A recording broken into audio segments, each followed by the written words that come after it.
청빙 지원 목사님들의 설교로 잠시 중단되었던 사무엘상 설교를 다시 이어서 하도록 하겠습니다. 약 4주 동안 중단되었기 때문에 먼저 간단히 복습을 한 후에 오늘 우리가 읽은 본문을 중심으로 해서 말씀을 전하도록 할게요.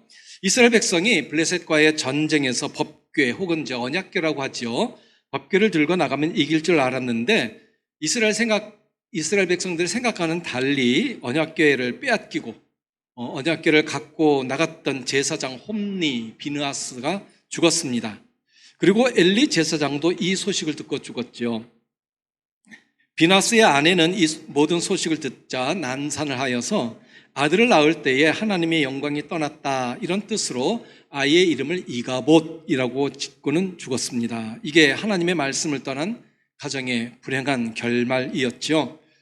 언약궤를 빼앗은 블레셋 사람들은 언약궤를 자기들이 믿는 신인 다곤의 신전에 두었지만 다곤이 언약궤 앞에 엎드러진 일이 2번이나 있었고, 또 언약궤가 있는 곳마다 무서운 독종이 번지기 시작해서 많은 사람들이 죽었습니다. 여러분 다 기억나시죠? 자, 오늘 우리가 읽은 본문은 바로 그 다음에 이어진 내용입니다. 하나님의 언약궤가 7달 동안 블레셋 땅에 있을 때에 언약궤로 인해서 많은 재앙들이 생겼습니다. 블레셋 사람들은 하루하루 살아가는 것이 엄청나게 고통스러운 나날이었겠지요. 지금 코로나19로 모두가 이제 바짝 긴장하고 있는데 이렇게 한번 생각해 보세요. 내가 사는 아파트의 옆집, 윗집, 아랫집 등에서 코로나 때문에 사람들이 계속해서 병원에 실려가고 심지어 치료 중에 있는 사람들이 몇 명 죽었다, 이런 소식을 들을 때에 어떨까요? 무섭겠죠. 만약에 밖에 있다면 집에 들어가기가 무섭고 집에 있다면 밖에 나가기가 두려울 겁니다. 블레셋이 그랬어요. 그러니 이게 어디 사람 사는 거냐고요. 블레셋 사람들은 하루하루 살아가는 것이 너무나 무섭고 두려워서 견딜 수 없는 지경까지 이르렀습니다.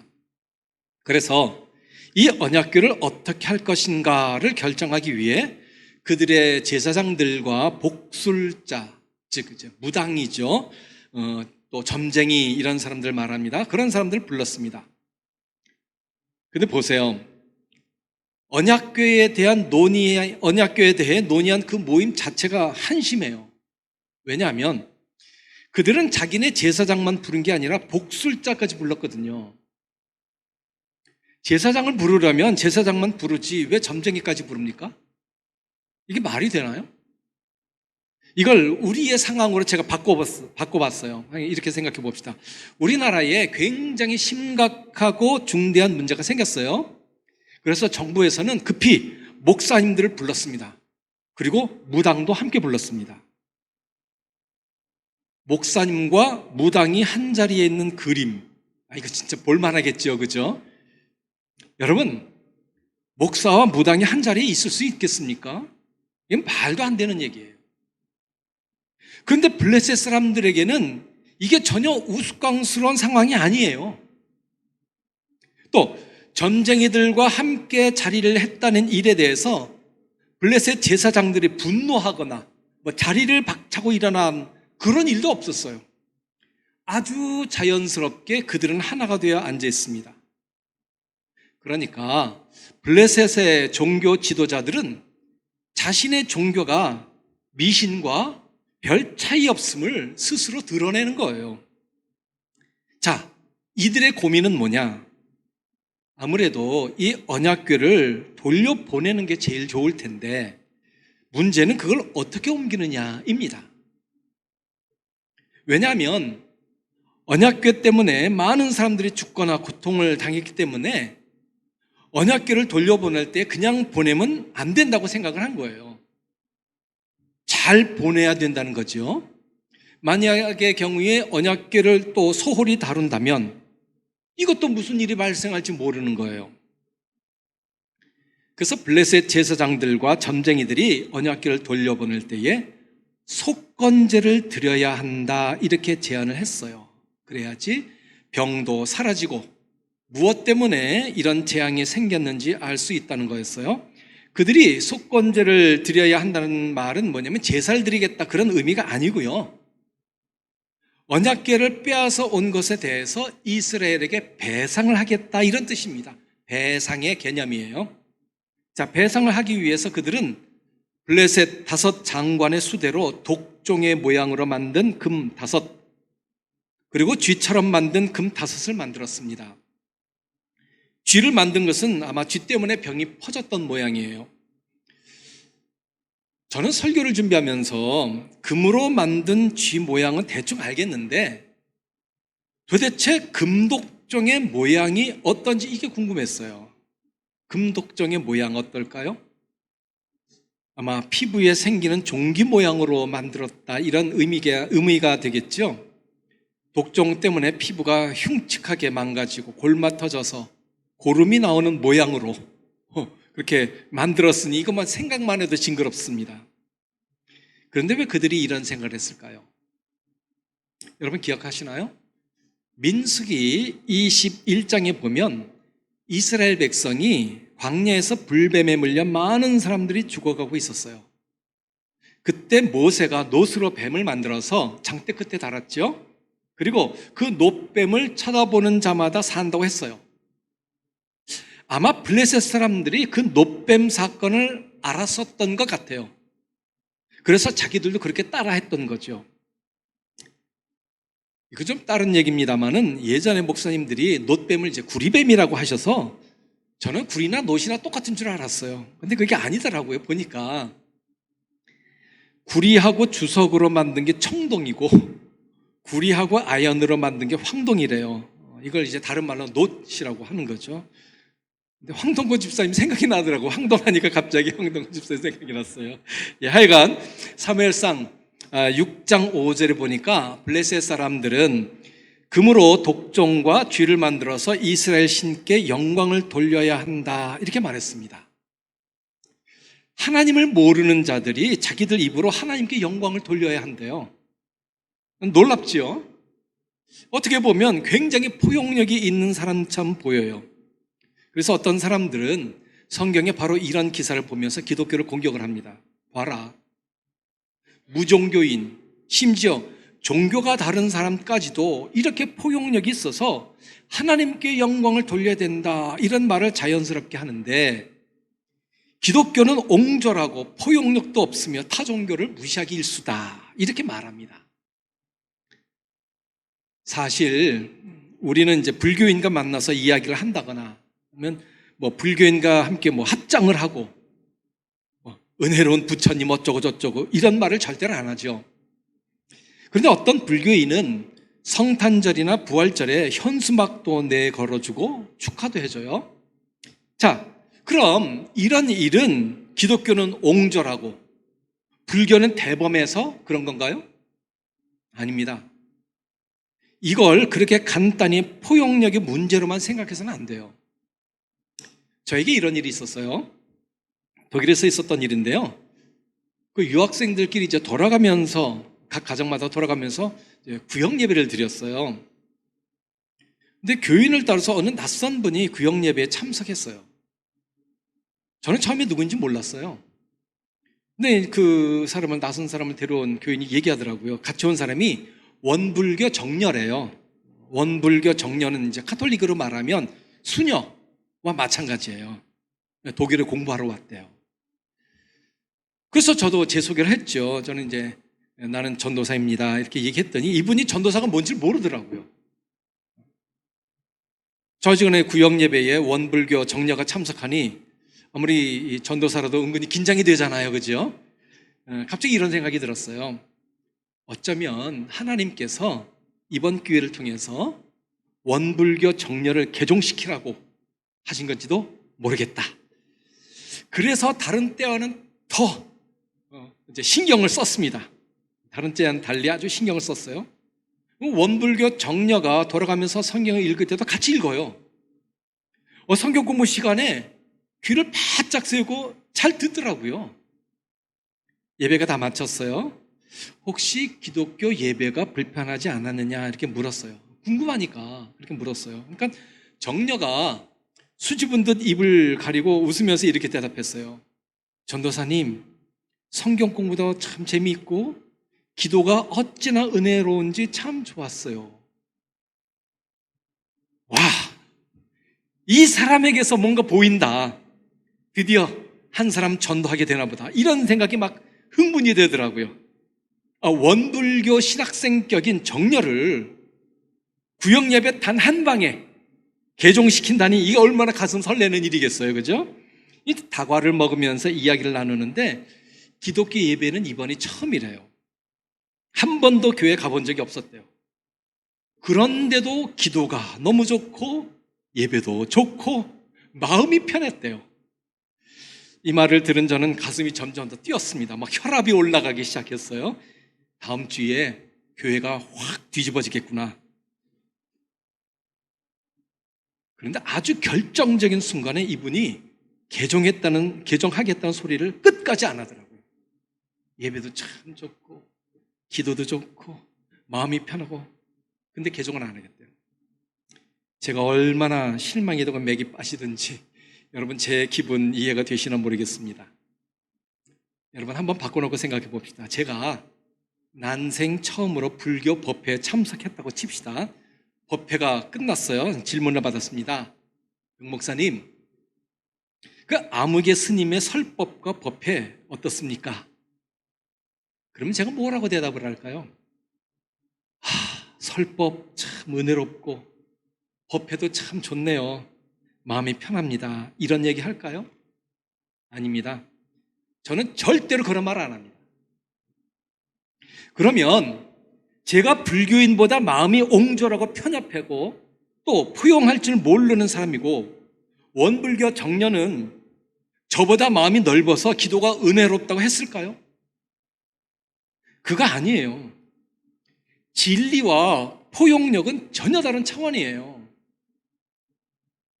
근데 많은 사람들이 진리와 포용력을 구분을 못해요. 그래서 진리냐 비진리냐를 따져야 할 때 사람들은 느닷없이 포용력을 들고 나와서 교회를 공격해요. 동성애 문제를 보세요. 성경은 분명히 동성애를 죄로 규정을 합니다. 그래서 교회가 동성애는 안 된다라고 말할 때 세상 사람들이 교회를 어떻게 공격해요? 포용력이에요. 교회가 사랑을 외치면서 사회의 약자를 왜 보호하지 않느냐? 이렇게 공격을 해요. 물론 교회가 사회의 약자를 보호하는 건 맞아요. 그런데 성경에 어긋난 일을 하는 사람도 약자라고 해서 무조건 보호해 줘야 하나요? 그건 아니죠. 레위기 19장 15절에 이런 말씀이 있습니다. 잘 들어보세요.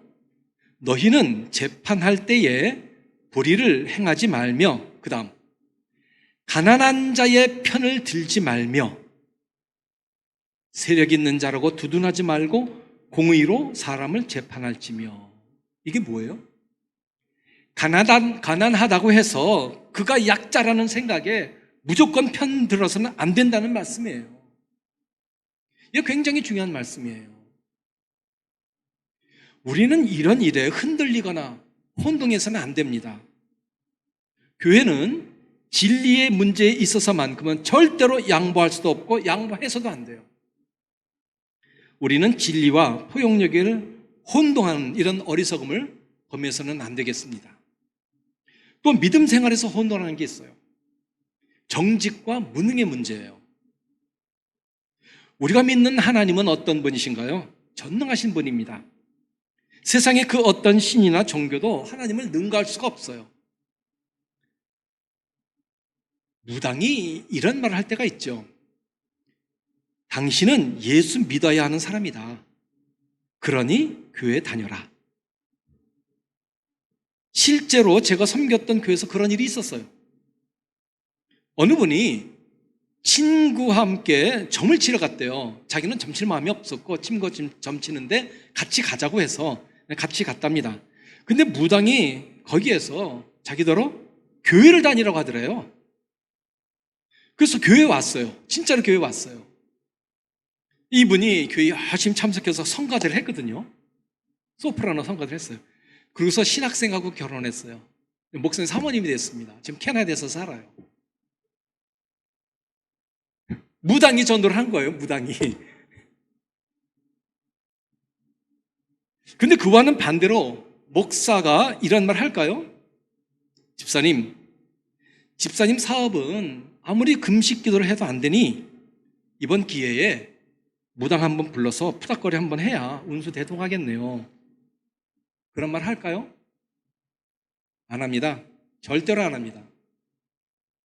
그러면 무당은 왜 교회 다니라고 하는데 목사는 무당 부르라는 말을 왜 안 할까요? 무당은 정직하고 신실해서 그렇고 목사님은 정직하지 못하기 때문에 그런 건가요? 아니죠. 무당은 자기를 지배하는 귀신의 힘으로는 문제를 해결할 수 없기 때문에 어쩔 수 없이 교회에 가라고 권한 거예요. 그러면 목사님이 교인들에게 무당에게 가라고 하지 않는 이유는 뭘까요? 그건 우리가 믿는 그 하나님에게는 불가능한 일이 없기 때문에 다른 우상의 힘을 빌릴 필요가 없는 거죠. 그런데도 교회에 반감을 가진 사람들은 무조건 교회를 공격하면서 오히려 무당이 교회보다 더 정직하다 이렇게 주장을 해요. 이건 정직과 무능을 완전히 혼동한 거예요. 참 안타까운 일이죠. 우리는 이런 주장에 휩쓸려서는 안 되겠습니다. 자, 본문 6절에 보니까 블레셋 제사장과 복술자는 옛날 이스라엘 백성의 출애굽 사건을 잘 알고 있었어요. 6절을 봅시다. 애굽인과 바로가 그들의 마음을 완악하게 한 것 같이 어찌하여 너희가 너희의 마음을 완악하게 하겠느냐? 그가 그들 중에서 재앙을 내린 후에 그들이 백성을 가게 함으로 백성이 떠나지 아니하였느냐? 이들은 애굽 사람과 같이 마음을 완악하게 하지 말라는 충고까지 해요. 이 전 제사장들과 복술자들이 참 똑똑한 것 같죠? 그런데 여러분 잘 생각해 보세요. 그들이 이스라엘의 출애굽 사건을 그렇게 잘 알면, 하나님의 능력을 잘 알면 우상을 버리고 하나님 믿어야 하잖아요. 근데 그들은 그렇게 안 해요. 하나님의 능력을 알고는 있지만 믿지는 않아요. 그러니 그들은 아는 것 따로 믿는 것 따로 국밥입니다. 이 세상에는 하나님의 말씀에 대해서 해박한 지식을 갖고 있는 사람이 꽤 많아요. 하나님에 대해서도 잘 알고 성경에 대해서도 잘 아는데 하나님은 믿지는 않아요. 사탄을 보세요. 사탄이 하나님에 대해서 모를까요? 천만의 말씀입니다. 사탄은 하나님에 대해서 잘 알아요. 야고보서 2장 19절에 이런 말씀 있죠? 내가 하나님은 한 분이신 줄을 믿느냐? 잘 하는도다. 귀신들도 믿고 떠느니라. 귀신들도 그거 안다는 거예요. 하나님 한 분이시라는 거 안다는 거예요. 떤대요. 사탄이 하나님에 대해서 잘 알면 하나님을 믿어야 하잖아요. 근데 믿을까요? 안 믿을까요? 절대 안 믿어요. 왜 그렇죠? 아는 것과 믿는 게 달라서 그래요. 물이 100도씨에서 끓는 걸 안다는 사람이 물이 끓을 때 이 온도는 100도다라는 것을 믿지 못하겠다면 그 사람 정상이 아니죠. 그죠? 그런데 우리에게도 그런 경우가 종종 있어요. 아는 것과 믿는 게 달라요. 알기는 잘 알아도 막상 믿음으로 해야 할 때는 살아계신 하나님을 아는 게 별 도움이 안 돼요. 왜요? 괜히 믿음대로 했다가는 손해볼 것 같으니까 그런 거예요. 자기 생각대로 해야 뭔가 제대로 될 것 같거든요. 그러다 보니 평소에는 제법 믿음이 있는 것 같이 보였는데 결정적인 순간에는 맥없이 무너집니다. 왜 그럴까요? 아는 것과 믿는 게 달라서 그래요. 이게 믿음 생활의 아주 치명적인 실수예요. 아는 것과 믿는 것이 다르면 아무리 교회를 다녀도 믿음이 자라질 않아요. 자, 블레셋 제사장과 점쟁이들이 머리를 맞대고 의논한 결과 언약궤를 이스라엘에 돌려보내기로 했습니다. 그리고 그 방법은 뭐냐? 새 수레에 멍에를 메어본 적이 없는 암소 둘을 데려와서 수레를 끌게 하되 송아지는 따로 떼어놓는 거예요. 이렇게 해서 암소가 이스라엘의 벳세메스로 가면 자기들이 당한 재앙은 하나님의 재앙이고, 만약에 그렇지 않다면 그 재앙은 우연히 생긴 거다, 이런 결론을 내렸습니다. 사실 그들이 언약궤를 옮기는 방법은 하나님의 방법이 아닙니다. 완전히 자기들 나름대로의 방식이었어요. 그럼에도 불구하고 하나님은 그들을 징계하지 않으셨어요. 왜 그러셨을까요? 그들은 언약궤를 옮기는 방법을 몰랐어요. 그러니까 그들을 징계하실 수가 없었던 거죠. 하나님은 하나님을 모르는 자들에게 무조건 하나님의 방식을 요구하시고 그 요구대로 하지 않으면 벌을 내리시는 분이 아닙니다. 근데 많은 사람들이 하나님을 오해하죠. 뭐예요? 하나님이 너무 무자비하신 분이라는 거예요. 그러면서 이스라엘이 가나안을 점령할 때 가나안 사람들을 모두 내쫓은 것을 예로 들어요. 뭐라고 그래요? 가나안 사람들이 너무 억울하다는 거예요. 근데 그건 하나님도 모르고 성경도 모르는 사람들의 말이에요. 하나님께서 가나안 백성을 내쫓으실 때에 그들은 무조건 내쫓으신 게 아니에요. 그들에게 충분히 양심과 자연을 통해서 하나님의 뜻을 알게 하시고 시간까지 주셨음에도 불구하고 그들이 자기들의 죄악에서 돌이키지 않았기 때문에 내쫓으신 거예요. 그걸 어떻게 알 수 있습니까? 신명기 9장 5절에 나와 있어요. 신명기 9장 5절 읽어보겠습니다. 들어보세요. 내가 가서 그 땅을 차지함은 내 공의로 말미암음도 아니며 내 마음이 정직함으로 말미암음도 아니요. 그 다음에요, 이 민족들이 악함으로 말미암아 내 하나님 여호와께서 그들을 내 앞에서 쫓아내십니다. 이스라엘 백성이 정직하고 마음이 순결해서 하나님께서 이스라엘 백성들에게 가나안 땅을 주신 게 아니고 가나안 사람들이 너무 악해서 이들을 쫓아내지 않을 수가 없었던 거예요. 그래서 쫓아내셨다, 이렇게 말씀하고 있습니다. 가나안 사람들이 악했기 때문에 벌하시고 그래서 그들을 내쫓으신 거지 밑도 끝도 없이 무조건 내쫓으신 게 아닙니다. 자, 다시 본문으로 돌아옵니다. 그런데 왜 하필이면 새끼를 낳은 암소가 언약궤를 실은 수레를 끌도록 했을까요? 만일 새끼를 낳지 않은 암소를 사용하면 암소는 목적지를 향해 곧장 갈 수 있기 때문에 그래요. 그러면 자기들이 당한 그 독정의 재앙이 하나님으로부터 온 것인지 아닌지 모른다는 거죠. 하지만 새끼를 낳은 암소를 사용할 경우 암소는 자기 새끼를 찾는 본능이 있어요. 그런데도 암소가 새끼를 찾지 않고 목적지를 향해 가면 블레셋에 내려진 재앙은 이스라엘의 신이 내린 재앙이 분명하다는 거죠. 그래서 블레셋 사람들은 자기네 지도자들의 말을 듣고 그대로 했습니다. 근데 성경에 보니까 수레를 끄는 암소가 벳세메스로 갈 때에 방향도 잃지 않고 곁길로 빠지지도 않고 대로로 갔다 그랬어요.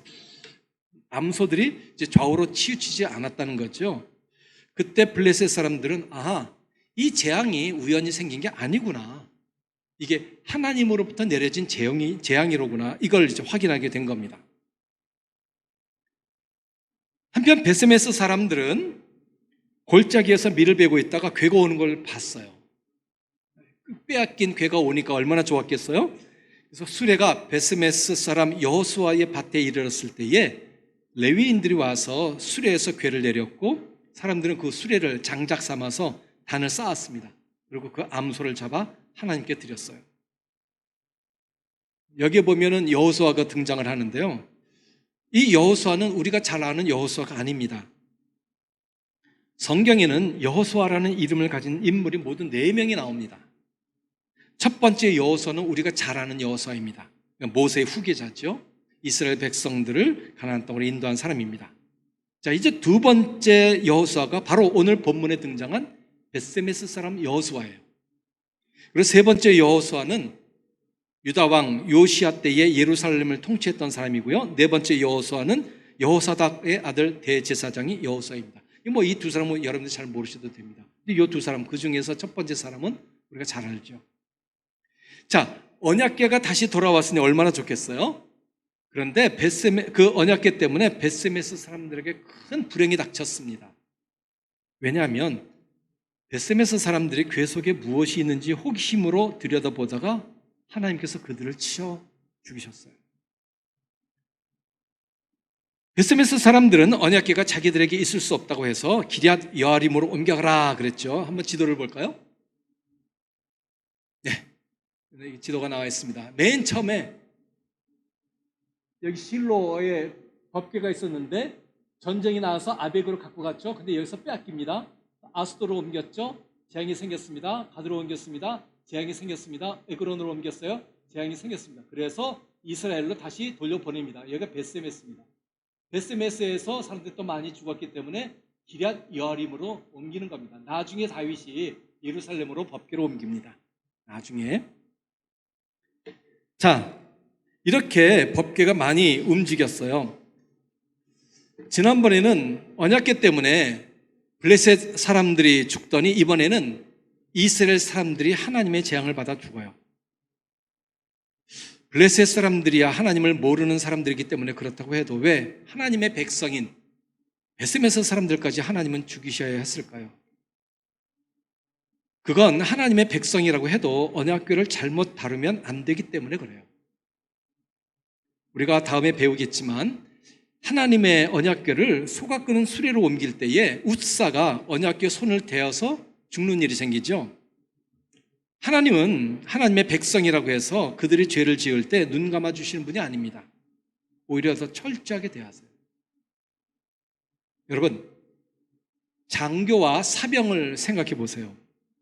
사병이 훈련받는 것과 장교가 훈련받는 것 완전히 달라요. 장교가 사병과 똑같이 훈련받으면 장교가 될 수 없습니다.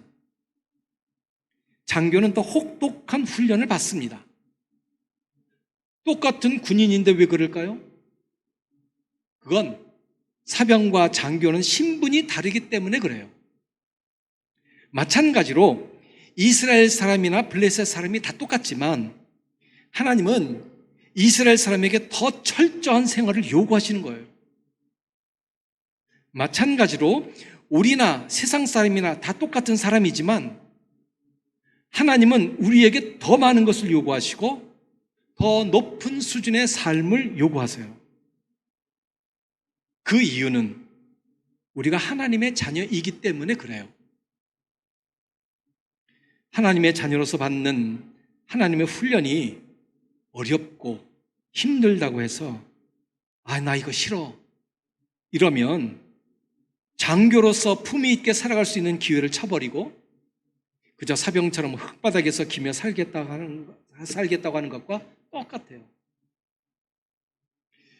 오늘 우리는 본문을 통해서 우리의 신앙을 다시 한번 점검해 보았으면 합니다. 첫째로, 진리와 비진리를 혼돈해서는 안 된다.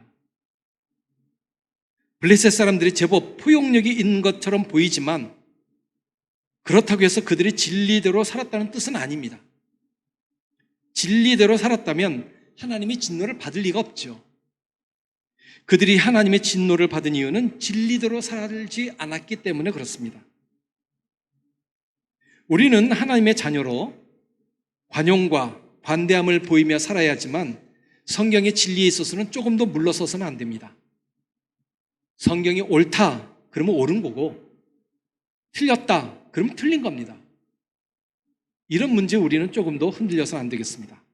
둘째로, 우리는 아는 것과 믿는 것이 하나가 되어야 합니다. 블레셋 사람들은 이스라엘 백성이 애굽에서 해방되어 가나안으로 왔을 때에 하나님의 놀라운 기적을 들었어요. 하나님에 대해서 잘 알고 있었습니다. 하지만 그들은 자기들의 생각을 바꾸지 않았습니다. 그들은 아는 것과 믿는 것이 하나가 되지 못했기 때문에 그래요. 우리는 하나님께서 분명히 살아계심을 보여주시고 성경을 통해 말씀하셨음에도 불구하고 아는 것과 믿는 게 하나가 되지 못해 여전히 내 마음대로 살지는 않는가 돌아볼 필요가 있습니다. 자, 셋째로, 하나님은 우리에게 더 높은 기준을 요구하십니다. 블레셋 사람들이 언약궤를 어떻게 취급해야 하는지 몰랐을 때에 그들의 방법을 하나님은 묵인하셨어요. 그래서 그들은 제사장이 메어야 할 언약궤를 수레에 실었을 때에도 하나님께서 그들에게 벌을 주지 않으셨어요. 그 이유는 그들은 언약궤에 대해서 몰랐으니까요. 그러나 이스라엘 사람들이 언약궤를 잘못 취급했을 때에는 묵인하지 않으셨습니다. 그래서 언약궤를 함부로 다룬 많은 사람들이 죽었어요. 이게 무슨 의미일까요? 하나님은 그의 자녀들에게 세상 사람과 똑같은 기준으로 대우하시지 않는다는 걸 보여주시는 겁니다. 이제 말씀을 마치겠습니다. 하나님은 하나님의 자녀에게 요구하시는 높은 기준이 있습니다. 그 기준을 우리에게 설정하시고 그대로 살라고 하실 때에 우리는 불평하기보다는 감사해야 합니다. 높은 수준을 요구하시는 것은 그만큼 우리를 높게 평가하신다는 뜻이기 때문에 그렇죠. 그래서 그 수준이 높으면 높을수록 우리에게는 더 영광스러운 일이 되는 거예요. 근데 우리가 하나님께서 요구하시는 기준이 너무 높다고 불평한다면 그건 우리가 우리 자신을 세상 사람으로 낮추는 일이 되는 거예요. 하나님은 우리가 세상 사람들처럼 사는 걸 기뻐하지 않으세요. 그러므로 우리는 하나님께서 요구하시는 것에 대해서 불평하거나 무시해서는 안 되며 나 스스로 내 삶의 기준을 낮춰서도 안 됩니다.